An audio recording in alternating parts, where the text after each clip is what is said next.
Olá, gente. Vou estar aguardando um pouquinho.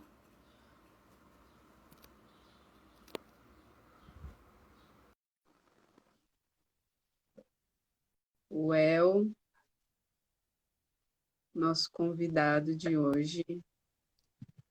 Olá, querido. Oi, meu bem, como é que você tá? Tô bem, e você, meu anjo? Tô bem também. Tá melhor agora, né? Ó, vou aguardar um pouquinho, uns 5 minutinhos para ver se chama mais gente. Se entra mais gente, a gente começa, tá bom? Tá certo.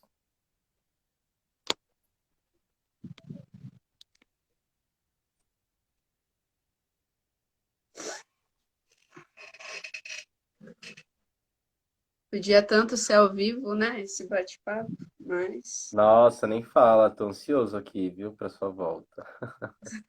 tô chegando, tô chegando. Já tem data já, dia 15 tô aí. Ah, você vem com o Nai? Hum? Vem com o Nai? Amigo, entrou um meme. Tô mexendo nos filtros aqui. Nem sabia que podia pôr filtro. Que demais.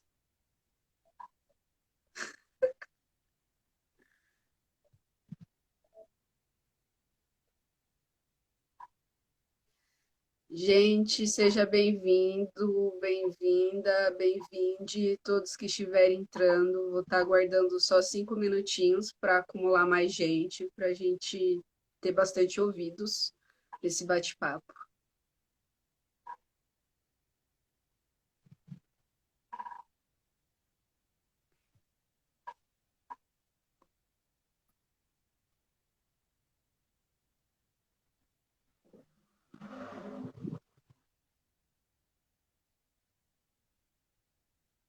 Enquanto isso, acho que vale falar Boulos Erundina 50, eleição. Não é? Vamos de bolos. Quem tiver dúvida, acho que não precisa ter dúvida. Uma São Paulo melhor, uma São Paulo sem racismo, sem fascismo. Eu tô aqui, ó. Ali, ó, 50. Meu bem, acho que a gente pode ir começando já, daí acho que a galera vai entrando, né? Beleza. Olá, gente, boa tarde a todas, todos e todos. Eu sou Stephanie Fernanda. Hoje o bate-papo é com o maravilhoso El Amorim, que aqui está comigo, dividindo tela. Infelizmente, esse papo está sendo virtual, passagem videográfica para quem não conhece. É um coletivo que faz exibições na passagem literária lá na Consolação São Paulo. E por motivos pandêmicos, a gente começou com essa sequência de lives, sempre convidando pessoas aos domingos, aqui pelo Instagram, mas também com alguns eventos pela semana por fora no YouTube da passagem. Todas as conversas são gravadas e registradas tanto aqui no Instagram quanto no YouTube. Então, vale também não essa hora ao vivo, mas também olhar em outros momentos, caso perdeu ou quer pegar desde o início a conversa. Bem, vou apresentar brevemente com o que o El me mandou, mas acho que melhor do que a própria pessoa para se apresentar.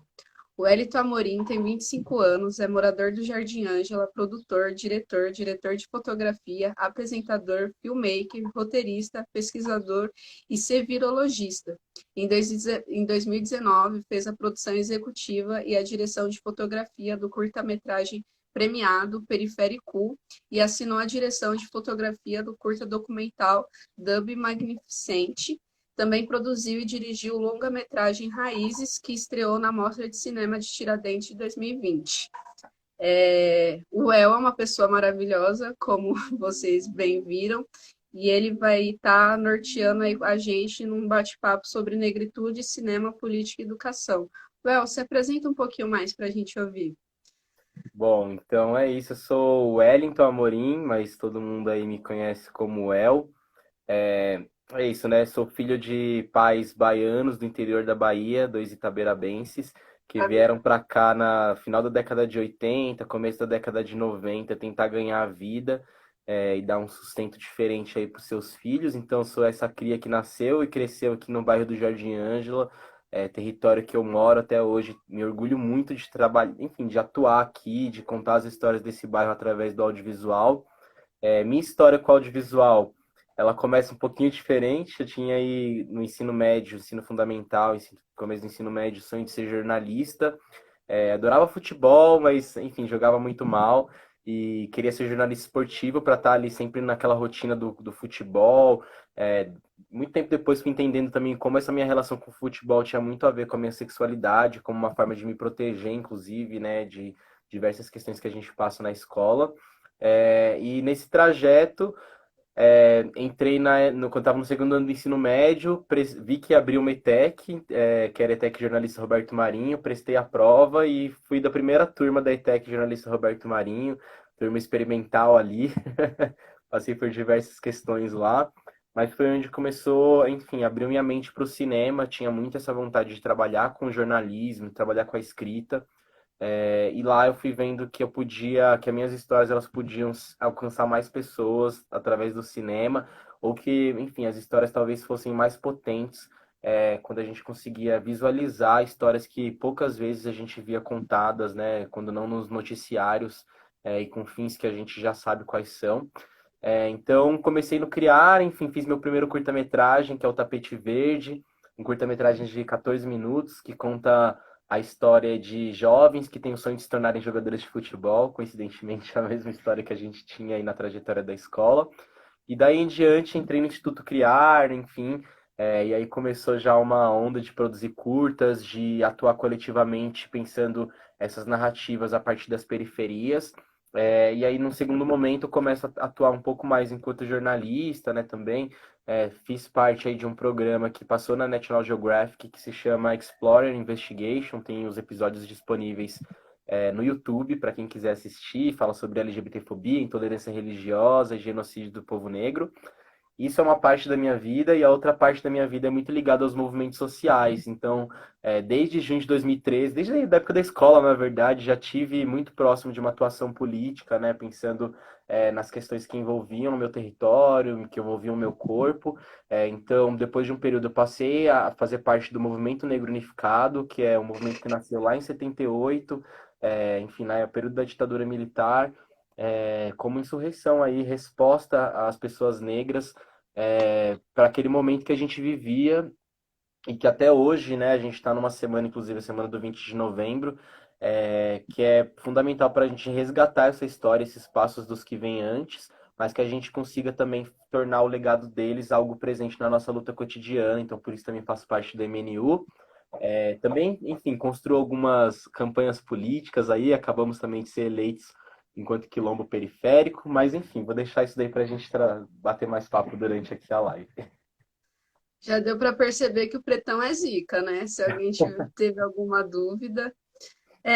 Well, eu falei antes que a gente ia deixar meio por baixo dos panos, meio intrínseco essa coisa da negritude, já que são duas pessoas negras falando na Semana da Consciência, mas eu acho que vale lembrar porque, por exemplo, eu moro numa cidade num estado em que não é feriado e que então passa muito longe dessa pseudoconsciência, né, que é empregado nesse dia 20. Aí, então, já puxando isso, esse fato que para nós pretos, dia 20 é só mais um dia, o dia da nossa paciência ficar muito mais do que ter uma consciência, enfim, para a branquitude, mas pensar que tem alguns outros lugares que nem esse dia é lembrado, não é feriado, é uma data assim que passa muito por cima nesse recorte sul, principalmente, né? Então, pensando nisso, você falou um pouco sobre a sua trajetória.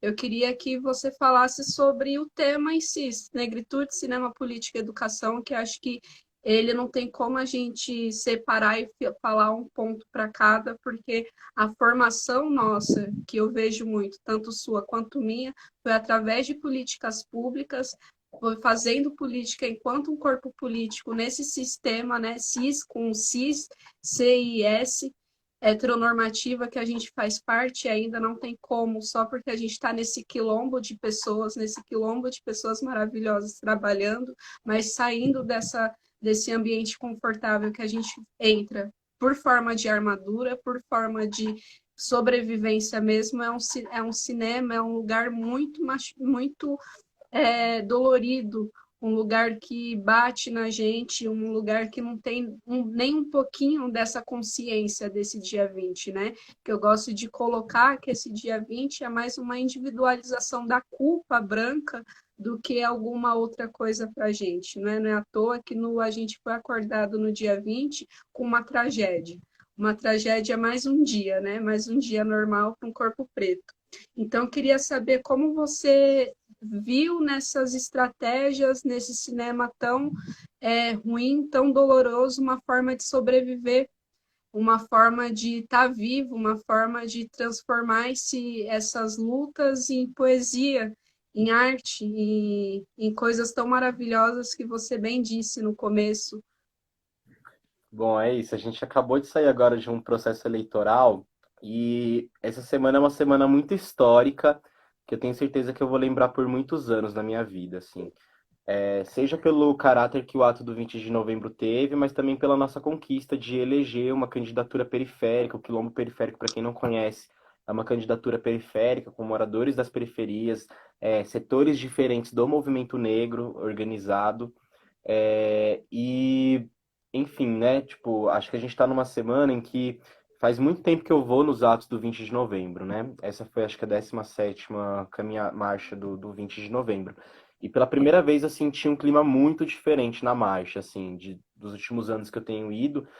Sempre teve um caráter um pouco mais de celebração, né? Celebração dos nossos ancestrais, marca aí o 20 de novembro a morte de Zumbi dos Palmares. É, essa data nesse ano ela foi muito diferente, assim, só de você chegar, né, o clima do ato em si já era uma outra coisa. E eu acho que esse mesmo, usei isso, comecei minha fala respondendo você sobre isso, porque eu acho que é o mesmo clima que eu transfiro quando eu quero refletir sobre esse espaço do cinema. Uma das máximas que a gente tinha durante a campanha do Quilombo Periférico era o nada sobre nós sem nós. E o cinema é exatamente isso, assim, a gente cansou de ver narrativas em que o corpo preto, em que o corpo LGBT, ele é o corpo que é morto no começo, né? Sempre aquela história, né, de que tem uma pessoa, um personagem negro, ou um personagem negro, ou uma mulher, ou um LGBT, são sempre essas pessoas que são caricatas na história, ou são pessoas que morrem antes. E a gente cansou de ver primeiro essa história de dor e sofrimento, né? Essa história secundarizada, nunca em primeira pessoa, pensando que no Brasil a maior parte da população é preta e periférica, e de mulheres negras, inclusive. Por que que essas histórias não estavam sendo contadas em primeira pessoa? Porque é isso, né?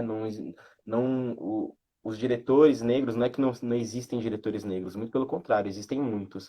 Mas essas pessoas não ocupam os lugares ainda para realizar esses filmes, né? Não são entendidas pelo próprio mercado do audiovisual e do cinema, enquanto pessoas que têm ali suas narrativas, suas histórias para contar, capazes, né? A gente tem aí no cinema a perpetuação de famílias tradicionais que estão no cinema há muito tempo, e quando não são famílias, são o mesmo perfil de pessoa, né? Que é esse homem branco, hétero, cis, enfim, que coloca ali as suas narrativas.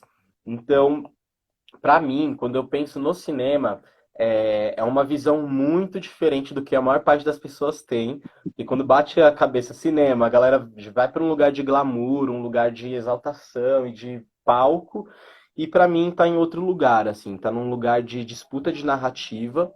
é, e uma disputa de narrativa pensando que para mim é intrínseca com a educação. A gente costuma falar muito, eu, Rosa, acho que Rosa deve ter falado sobre isso também com você, mas a gente fala muito sobre esse cinema periférico comunitário que a gente faz aqui, enfim, na Zona Sul, que a gente fez com Periférico, que a gente fez com Raízes, que a gente faz. Porque é exatamente isso. A gente não entende o audiovisual como um espaço que deve ser inacessível para as pessoas ou de glamorização das pessoas que realizam, né? Muito pelo contrário. O audiovisual, ele é uma ferramenta para permitir que as pessoas acessem as suas próprias histórias, para permitir que as pessoas acessem lugares de reflexão. Então, cada vez mais ele precisa ser democratizado. E ser democratizado envolve o quê? Envolve ter espaços de exibição em que as pessoas tenham condições de ir, porque você pega hoje um ingresso para ir numa sala de cinema, o ingresso custa, sei lá, 20, R$ 30, e aí você vai querer curtir um lazer com a sua família, você tem que pagar esse ingresso, você tem que pagar uma pipoca para você comer um bagulho da hora no cinema, tem que pagar a condução, né, na cidade que a passagem é mais cara, para chegar até o cinema, porque é isso, no meu, moro no Jardim Ângelo, não existe uma sala de cinema aqui. Então, quando eu falo desse cinema, quando eu falo cinema, eu queria muito que as pessoas também escutassem que da minha boca, quando sai essa palavra, tá nesse lugar de conexão com uma educação popular, de processos comunitários de produção. Então, a gente está falando não de produções milionárias. Claro que a gente quer chegar também nesse lugar de produzir de forma milionária, mas o dia que a gente estiver nesse lugar, a gente não vai estar sozinho, porque o nosso fazer ele é coletivo e ele diz sobre o nosso território. E, enfim, eu acho que tudo isso tem a ver com negritude também, né? Porque a partir da nossa existência nesse lugar, são outras formas sociais de se produzir cinema, são outras formas sociais da gente entender como as coisas funcionam assim mesmo. E aí eu digo, inclusive, na própria dinâmica de set, né? Tipo, a gente. Esté foi diretora do filme que eu estava produzindo e estava como diretor de fotografia. A nossa relação no set é uma relação muito diferente da hierarquia que sempre foi colocada no cinema, né? A gente se olha de uma forma diferente. E não sei se eu tô já queimando várias coisas, mas tô falando de muita coisa aqui. Mas isso para mim é o mais rico, assim, porque o nosso intuito é contar histórias que não eram contadas, mas fazer com que outras pessoas também possam contar. Então, o nosso set, ele também é um espaço de aprendizado. Então, por isso que a educação sempre vem junto para mim. Porque a educação, ela vem não só da gente entender como funciona uma câmera, ou como funciona uma luz, como a gente faz para gravar, como faz para editar, mas qual que é a história que está por trás daquilo, o que que a gente aprende com a história, o que que cada pessoa da equipe que está fazendo aquele filme pode colocar da sua história nessa história do filme que a gente está produzindo, sabe? Então, acho que negritude tem a ver com tudo isso dentro do cinema e pautar esse cinema é um outro cinema que a gente fala, né? Acho que, enfim, achei que era importante pontuar isso, porque até pra gente que é da quebrada parece muito contraditório quando a gente conversa no dia a dia com os nossos, né? A gente fala, putz, não, mas vou para um festival de cinema. As pessoas falam, nossa, um festival de cinema, parece que é uma coisa de. E assim, e a gente não quer que seja isso, sabe? A gente está falando de outras possibilidades. Total, amigo. Nossa, sua fala assim, amigo, vou tratar assim, que eu acho que a gente tem intimidade suficiente que transpassa essa live para ficar chamando assim. Você, na sua fala, sim, foi me dando ganchos que, por exemplo, eu estou nesse contexto de educação, entre aspas, o que deveria ser, né? Esse cinema acadêmico, sou graduanda de cinema e audiovisual da Unila, e que como é totalmente diferente e como vale também a gente, quanto corpo negro, pautar que o cinema que a gente fala não é o cinema que tem no ideal da cabeça das pessoas, né? Porque o cinema que eu estudo, o cinema que é ensinado na faculdade está muito diferente do cinema que eu acredito que eu faço.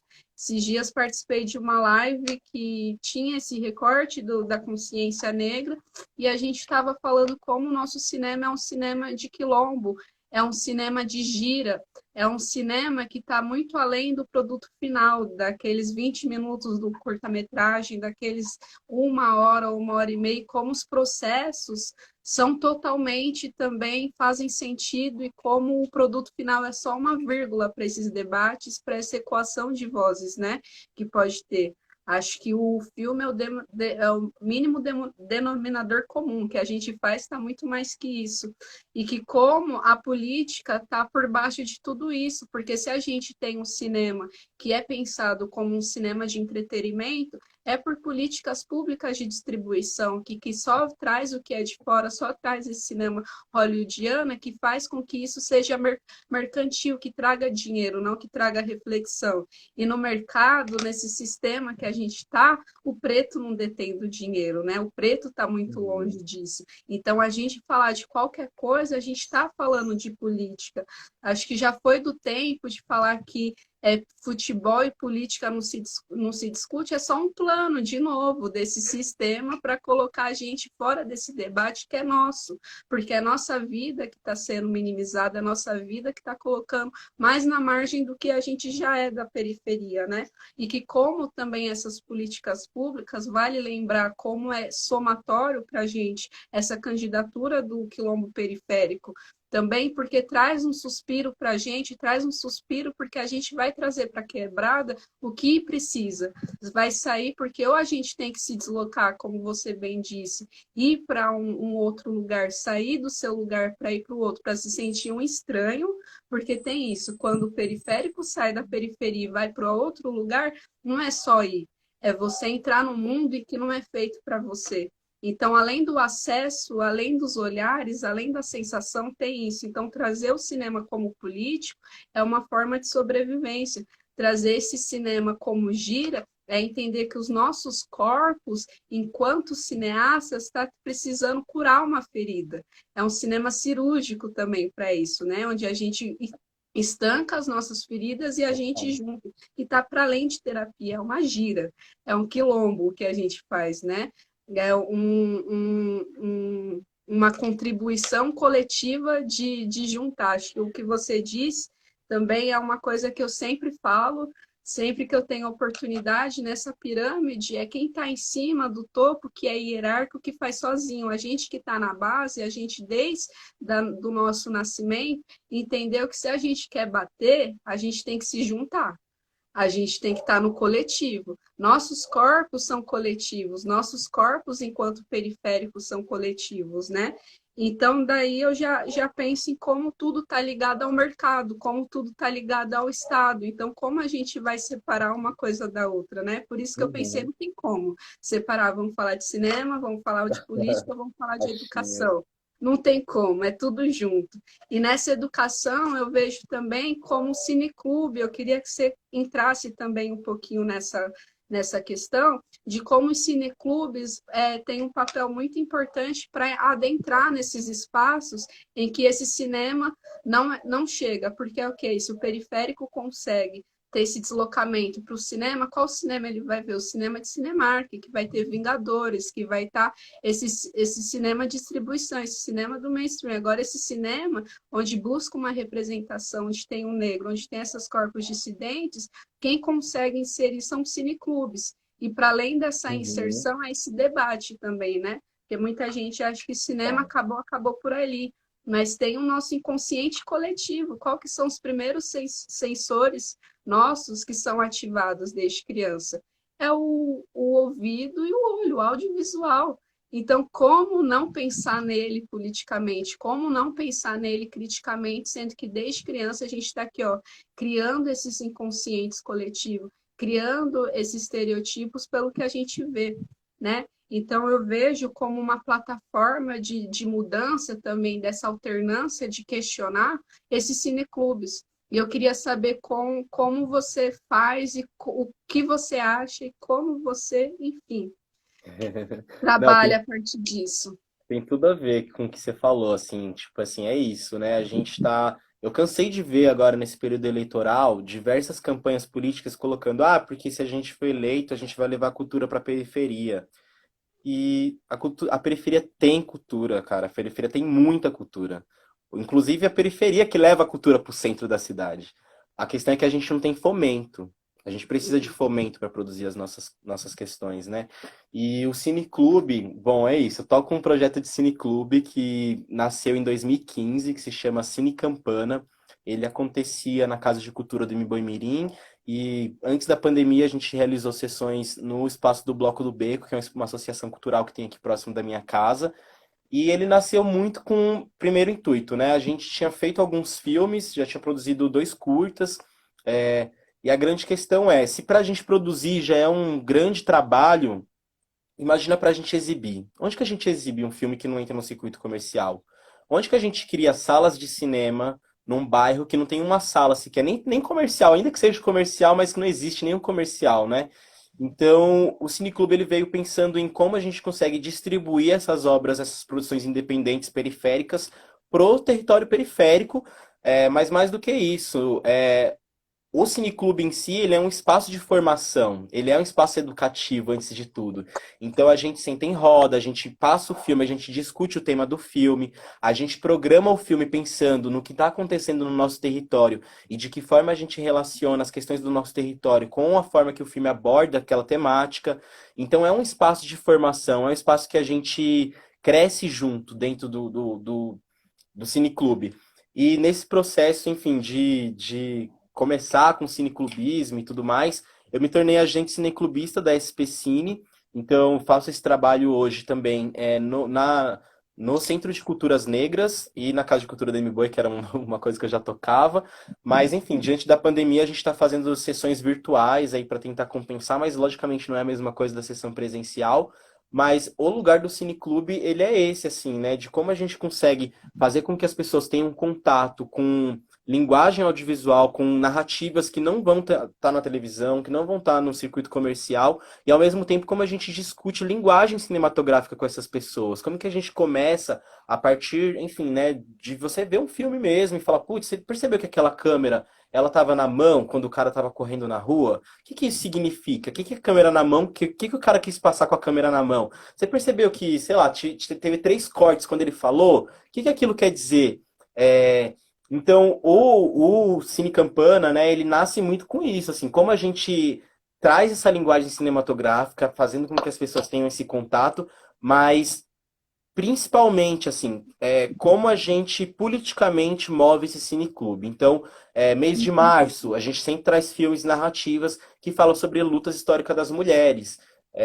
Mês de novembro, a gente fala da questão da negritude, só que a gente passa o ano inteiro filmes de pessoas negras, né? Porque é outro espaço, enfim, a gente pensa de uma outra maneira.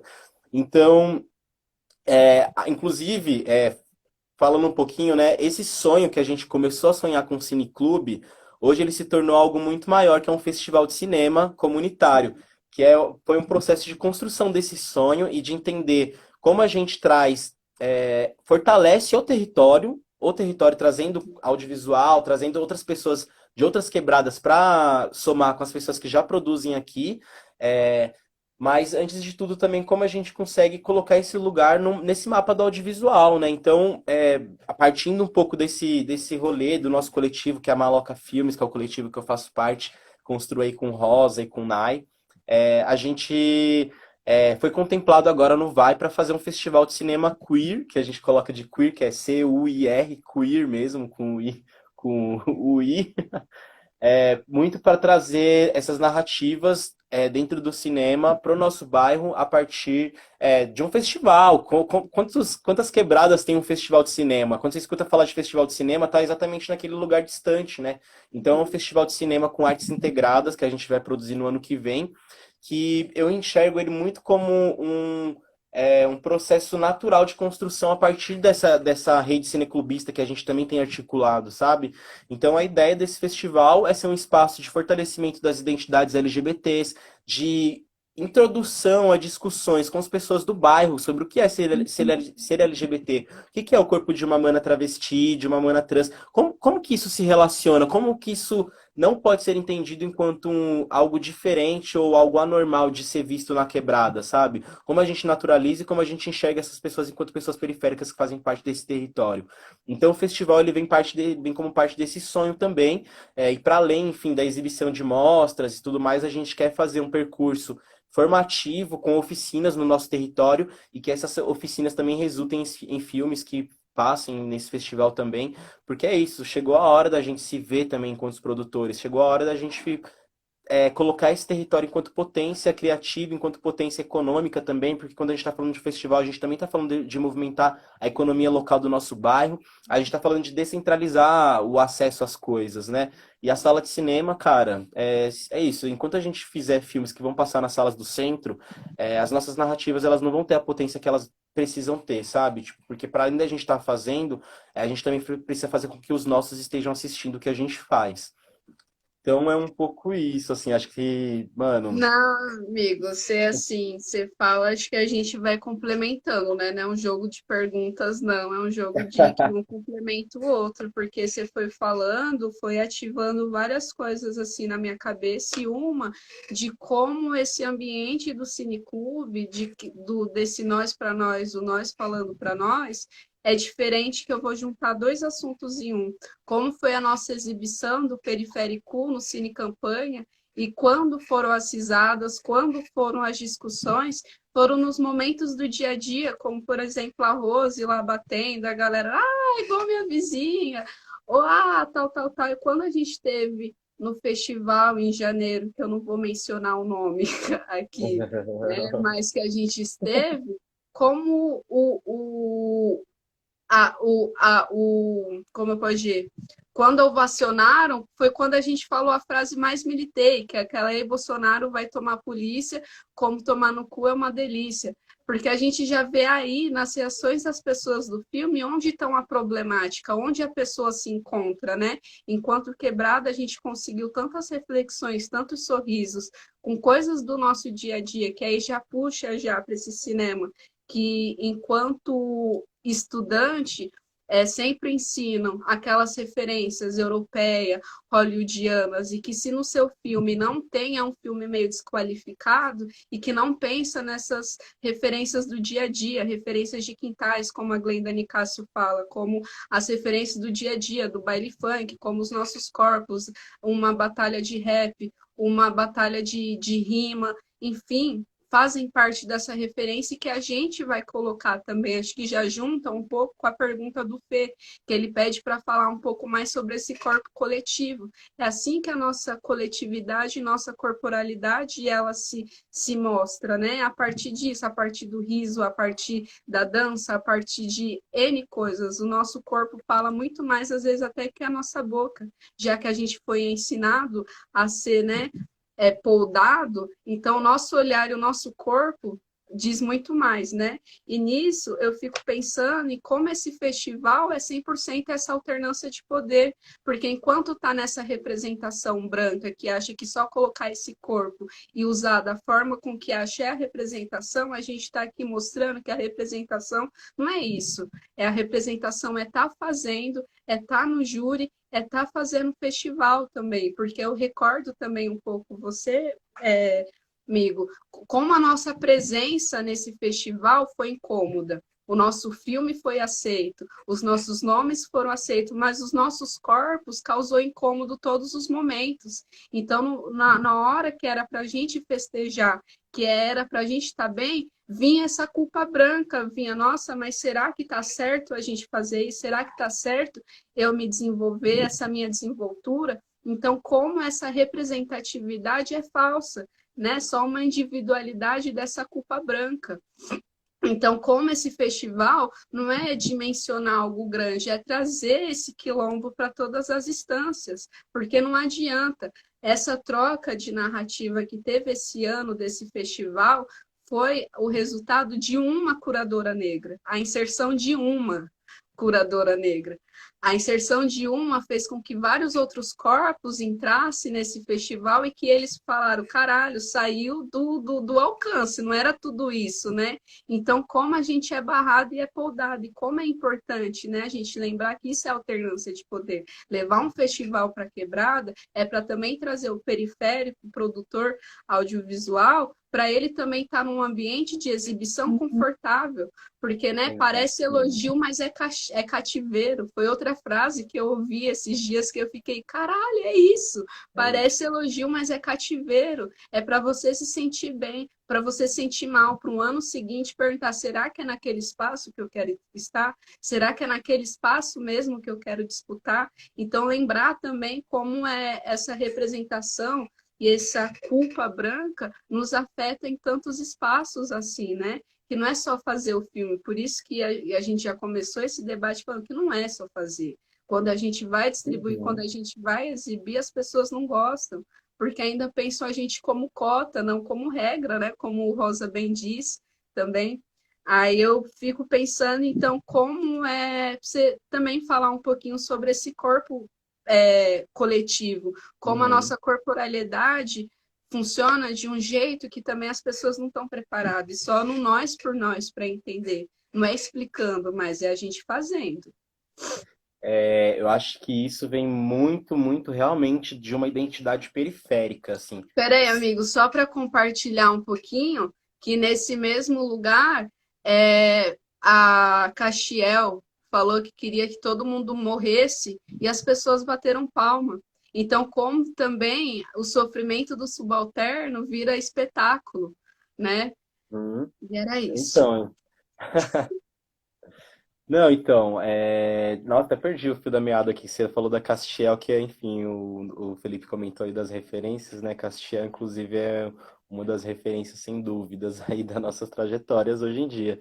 É, mas é muito doido porque é isso, assim, a gente pega o Periférico, ele é um filme que tem quatro pessoas assinando a direção, três pessoas assinando a direção de fotografia, cinco pessoas assinando o roteiro, e isso é realmente resultado de um processo coletivo, assim, e resultado de uma identidade periférica. Na periferia, a gente é muito difícil você fazer as coisas individualmente na periferia, né?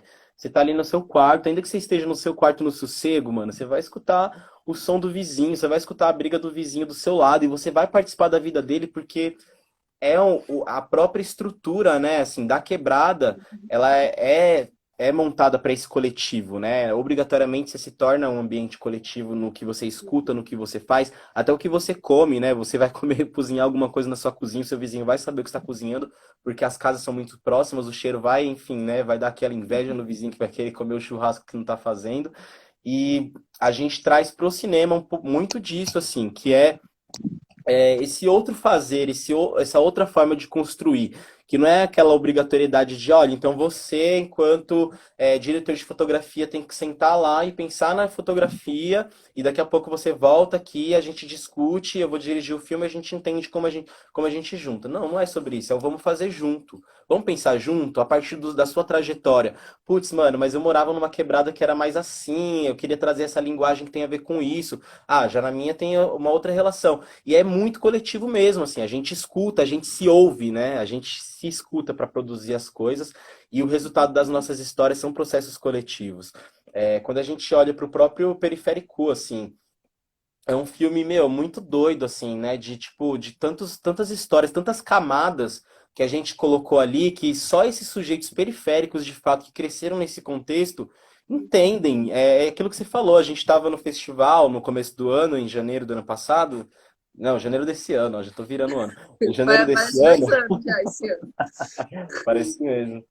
E as pessoas ficavam, nossa, mas caramba, que fenomenal a narrativa ali, o que vocês colocaram. E tipo assim, no Cine Campana aqui, cara, a galera amou a narrativa, mas a galera tá falando das questões que são as camadas que a gente colocou no roteiro, né? Dessa identidade que a gente falou, putz, o que que a gente vai colocar o cara vendendo no trem? Ele vai vender o que no trem para as pessoas se identificarem? É, como que a gente vai representar aquela tiazinha que sempre bate na porta da sua casa, né? Falando da igreja e que quer cuidar um pouco da sua vida, mas como que a gente coloca ela não num lugar de que a gente odeia ela, ou de que a gente não quer escutar a voz dela, mas no lugar de não só entender ela, como ela fazer parte da construção da nossa identidade e a gente subverter isso no filme, né? Então não é à toa que a Vita tem aquele lip sync maravilhoso que ela canta, né? Um louvor e tudo mais. Então, as nossas produções, elas são reflexo dessa identidade periférica e eu acredito que o sucesso que está tendo agora em vários festivais, a gente tem visto outras produções periféricas também ganhando destaque, é, não é um processo de que agora a gente chegou num patamar muito mais elevado de cinema. Não, não é isso. A gente sempre produziu, sempre existiram pessoas produzindo essas narrativas independentes, periféricas.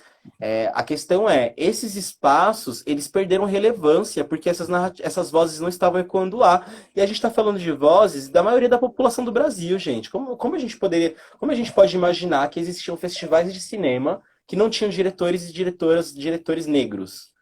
Pensando que a população do Brasil é de, no mínimo, pensando aí um processo de apagamento da população, né? Poucas pessoas ainda se reconhecem enquanto negras, porque elas foram. Enfim, existia um processo de embranquecimento do Brasil que dizia que em 2017, o plano era esse, que em 2017 a população do Brasil seria totalmente branca. Então, como a gente entende que esses espaços continuavam reproduzindo esse mesmo projeto político, né, de apagamento, de cerceamento, de exclusão desses corpos. E a gente começou um processo, enquanto coletivos periféricos organizados, enquanto espaços de luta nos territórios, enquanto pessoas que fazem cinema independente, de trazer essas narrativas. A gente fez com que a gente colocou o pé na porta para esses festivais, cara. Assim, eles perderam relevância E para eles é fundamental que a gente esteja lá, porque senão eles não têm relevância, sabe? Chegou a hora da nossa narrativa ter relevância. E se eles não colocarem lá, a gente vai distribuir de uma outra forma aqui, que a gente A gente faz. vai fazer aqui o festival, vai fazer o festival queer. Entende?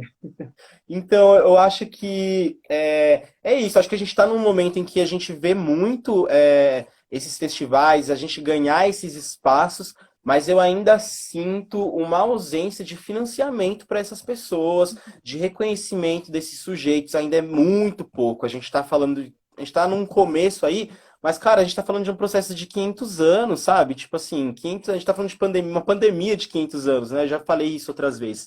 A galera fala como se agora na pandemia tudo tivesse piorado, mas, cara, já estava tudo muito ruim antes de começar a pandemia. E, enfim, no cinema, no audiovisual também não é diferente, assim. Então, não sei se eu fugi um pouco da, da Não pergunta, fugiu, mas acho não, que amigo. Deu tudo isso brecha se para até eu conecta, fazer assim. um outro comentário, lembrando o comentário do Júlio César, que ele fez no começo, além de chamar a gente de lindo e tal, tal, tal, chamou você de Spike Lee do Ângela. E veio o gancho, porque quando a gente pensa nessa frase, que no começo do ano acho que foi solta, que não existe um Spike Lee brasileiro, ou ouço essa sua fala de que esses espaços faltam financiamento, como estão totalmente atrelada, porque para a gente não tem o aqué, não tem o dinheiro. Total. Então, o que a gente faz é com pouco. Se tem tanta gente boa ascendendo e com pouco, imagina se a dívida histórica fosse paga. A gente já teria dominado o mundo. Então, como essa Uhum. falta, esse lugar, e eu vejo como essa política de cota ainda coloca a gente no lugar que eles querem. Porque, ok, eu vou dar essa porcentagem de dinheiro e você vai se virar com esse dinheiro, mas enquanto isso, enquanto a gente está fazendo um filme de 40 mil e ganhando espaços, a gente está concorrendo com filme de 200 mil, a gente está concorrendo com filme de 300 mil, com pessoas que estudaram nos States e não sei o que lá, não sei o que lá, e a gente tem que bater. Aí, quando a gente tenta bater, falam que não tem Spike Lee brasileiro, que não tem gente na mesma Uhum. altura para disputar essa narrativa. Mas isso é um projeto colonial, isso é um projeto, né, do Estado, isso é, de novo, para falar, olha, tá dando verba, tudo bem que a gente tem que pensar nessa inserção a partir também de um governo, né, que fez com que eu, né, como outras pessoas tivessem esse acesso, mas esse acesso mínimo ainda. Esse acesso mínimo, a gente ainda vive com migalhas, e são essas migalhas que usam para usar de sofrimento, esse espetáculo, né? Esse nosso sofrimento como espetáculo, como experimental, como coloca um outro de forma de desqualificar. A gente é sempre o outro do outro do outro, e esse outro do outro do outro é espetáculo. É como que fala, que a MC Sofia até diz, exótico, não sou exótico, não. Como coloca nesse outro lugar para não validar, para desvalidar a gente a todo momento. Que enfim, eu fico pensando, acho que eu anotei aqui, que esse corpo coletivo ele transpassa até para esses trânsitos de coletivos. Quando a gente pensa em coletivos da quebrada, não é só porque tem um, dois, três, 10 que a gente não se conversa. Eu vejo também na Zona Sul como estão se conversando. Eu, infelizmente, estou de fora aqui em Foz do Iguaçu torcendo para o dia que eu vou voltar para a periferia e estar tá 100%, porque eu vejo como se conversa, como a necessidade faz com que a gente se junte, independente da diferença, se você está fazendo música, se você está fazendo desfile, se você está fazendo cinema, mas essa necessidade de se juntar e disputar, porque é a partir daí que a gente consegue notoriedade, é a partir daí que já acontece o que eu estou vendo, grandes jornais falando, olha como a periferia está, querendo agora olhar para a gente, querer Uhum. falar que estão olhando, querer falar que está divulgando, mas a nossa divulgação, querida, é muito maior, não é? Tem, por exemplo, a Crash Party, essa festa LGBT Inclusive, que... ontem teve, hein, Crash Party. Ai, Nem entro nesse quesito que o coração já pulsa de saudade já. Mas eu vi uma matéria falando como se fosse algo novo, LGBT, corpos LGBT se Uhum. juntando na quebrada. Isso a gente faz nas pracinhas com som de caixinha muito mais tempo. Mas como agora serve, né? Como agora a gente vira pauta, como é necessário olhar para a gente. Então, tem essa falsa também sensação da mídia, o que só olham para a gente, só valida quando vira pauta, quando é interessante. De novo, esse sistema de cota, né? E daí, eu acho que juntando também com um comentário que veio sobre essa referência de quintal, né? Referência de quintal, quem fez esse termo e eu adaptei para a vida é outra pretona zica, que é a Glenda Nicásio, diretora do Café com Canela, Ilha até o fim, babadeira, sensacional. Referência pra gente, E, sem dúvida. aham, gente da gente. E ela teve uma vez que usou esse termo, falando que quando ela colava, ou quando ela cola ainda nos festivais, que as pessoas perguntam referência, elas não querem ouvir que referência é, sei lá, é um videoclipe de rap. É, sei lá, uma batalha de rima que ela foi num dia e a menina rimou tal coisa que despertou. Quando perguntam para a gente dessas referências, esperam que a gente citem de novo aqueles homens cis, heteronormativos brancos que a academia valida. Então, quando eu coloco referência de quintal pedindo toda a licença para o termo dela, é colocar a nossa vivência do nosso dia a dia como forma, sim, de referência, como coisa necessária para a gente expor no nosso filme. Porque se a gente estiver ainda olhando para o outro, a gente vai estar com o mesmo processo do colonizador, com o objeto a ser estudado, mas são os nossos corpos. E como a gente tem essa necessidade também, né? Já falaram tanto que dá licença. Agora eu vou falar, vou dizer como esse samba toca, como toca esse pandeiro, e depois, se eu quiser falar sobre amarelo, se eu quiser falar de outra coisa ou falar de amor, eu falo. Mas primeiramente eu preciso pautar, olha, se você quiser falar de preto, é assim que preto fala. E eu falando, né? Enfim, acho que eu também saí um pouco do assunto, mas é que a gente, né, Que isso, é um vai, bate-papo e e tem tudo a ver, na vem. verdade. Nada por fora, pô, que isso. É, mas acho que a gente também está tendo aí uns minutinhos finais. Convido todas, todos e todos, se quiserem mandar mais biscoito, porque aqui, ó, tá um monte de coraçãozinho, um monte de maravilhoso. Aí teve essa pergunta do corpo coletivo. O Caio falou que a gente é o herói dele, por isso que ele é artista. Lindo. É isso, salve todos salvados que mandaram salve. Movimento Negro Unificado, é para isso que a gente tá lutando. Que live linda, vocês são maravilhosos, dando atenção para os devidos amigos. Isso é muito louco, assim, porque é isso, assim, né? Acho que a nossa atuação, ela tá ligada a esse campo político, mas não campo político no imaginário, né? Essa coisa de, tudo que eu faço é político, a gente tem consciência disso, mas como a gente traz consequência política para as nossas ações também, e aí pensando em espaços de poder, que é onde as coisas são definidas, né? A gente mora, cara, na maior cidade, a cidade mais rica da América Latina, que é São Paulo. A gente não, né? Eu, no caso, que está em Foz, mas logo mais você volta para Eu cá. sou uma periférica diaspórica. Adorei, adorei. É, mas, tipo assim, a gente está falando de uma cidade em que nem 1% do orçamento da prefeitura dessa cidade é destinado para a cultura. Se nem 1% do orçamento da cultura, que já é muita coisa, imagina o quanto desse por cento é para fomentar produções audiovisuais periféricas. E aí a gente também vê muita gente falando, tem que abrir mais edital, tem que. Cara, tipo assim, é da hora abrir edital, da hora, mas eu tô cansado de ter que concorrer com a Esté pra saber se é o meu filme, se é o filme da Esté que vai ser fomentado. A gente já produz há muito tempo. A gente precisa ser reconhecido enquanto produtores. Então, por que que ao invés de criar editais, não se cria prêmios, premiações para coletivos de audiovisual, premiação para pessoas periféricas que realizam cineclubes de forma comunitária há muitos anos? Existe muita coisa que já acontece há muito tempo, sabe?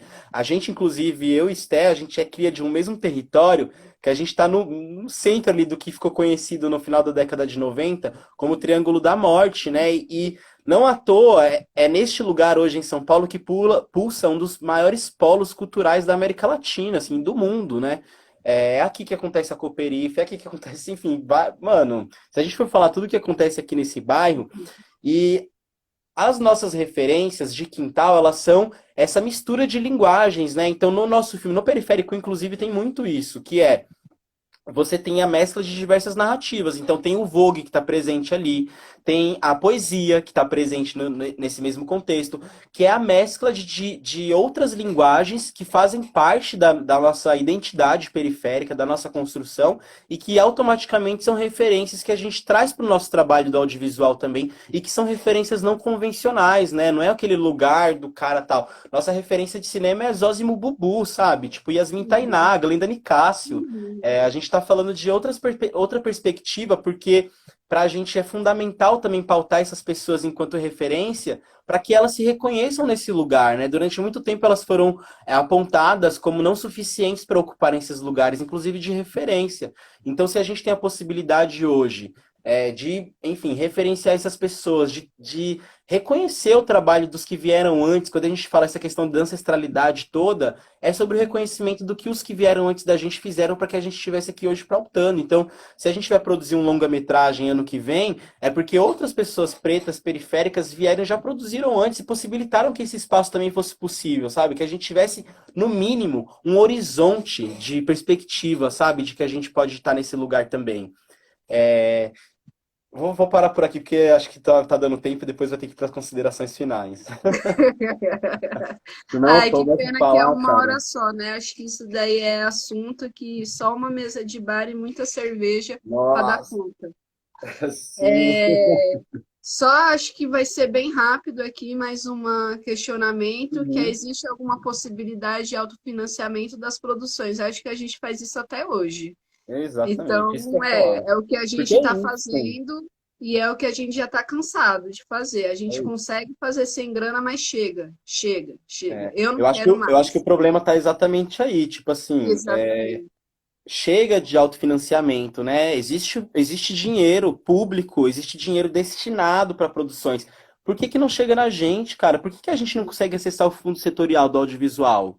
Como que a gente cria um mecanismo para que pessoas, produções periféricas acessem esse espaço e não só as produtoras que estão ranqueadas num ranking que eu nem sei como eu faço para fazer parte? Sabe? Uhum. Como que a gente quebra essas estruturas e fala, putz, mano, tá, o audiovisual é um lugar que as pessoas ganham muito dinheiro, mas quem são as pessoas que ganham muito dinheiro com o audiovisual? Porque esse dinheiro não tá chegando aqui. Não Aqui, está pelo chegando. menos, não Parou na chegou, não Globo passou. Filmes, na O2 e na Paris Filmes. Não veio mais para cá. Não É é? isso. E a gente vive nesse sistema capitalista, né, cara? Então, para que alguns tenham muito dinheiro, outros vão ter quase nada, sabe? Então, a gente também tem que questionar esse primeiro lugar, né? Esse pilar de que mantém essa estrutura na qual a gente não faz parte, cara. A gente não tá dentro, assim, né? Desse. É muito louco que é isso. A gente produz cinema, tipo, mano, você dirige um filme super premiado, sabe? Mas a gente convive ainda com a insegurança de não saber se no ano que vem eu vou estar produzindo outro filme, sabe? Uhum. Porque a gente não tem, sabe, não tem mesmo uma segurança. Primeiro que a gente vem dessas histórias únicas, né? Primeira mulher da sua família a cursar a universidade, primeira mulher do Parque Santo Antônio a, enfim, dirigir um filme que ganhou um festival importante do Brasil, sabe? Tipo, a gente tá ainda nesse lugar de sermos as histórias únicas. E a gente quer deixar de ser histórias únicas e deixar de ser a exceção e virar a regra, né? Porque não porque a gente quer se beneficiar de algo, mas porque é o mínimo, cara. É o mínimo de Que é o reparação. mínimo, que é o que eu gosto de dizer, que eu gosto também de falar isso, mais com que os meus escutem do que resposta para os outros, que eu não sou uma pessoa excepcional. Eu sou uma pessoa que as políticas públicas deram certo e eu soube aproveitar. Foi só por isso, por um pingo de estrutura familiar que a minha mãe pôde, depois de 3 gerações de mães solteiras, falar: não, você vai estudar. Então, a partir disso, conseguir quebrar e a partir de políticas públicas que eu falei, de um governo que deu um pouquinho, que deu essa migalha. Migalha é que eu sou a única. Porque se fosse uma política pública certa, não seria, né? Não será, esse papo não, não seria de dois. Seria ter que ir até um auditório, teria que ser muita gente. Porque tem muitas pessoas que eu convivi, que eu vejo na quebrada, que dá de 10 para mim.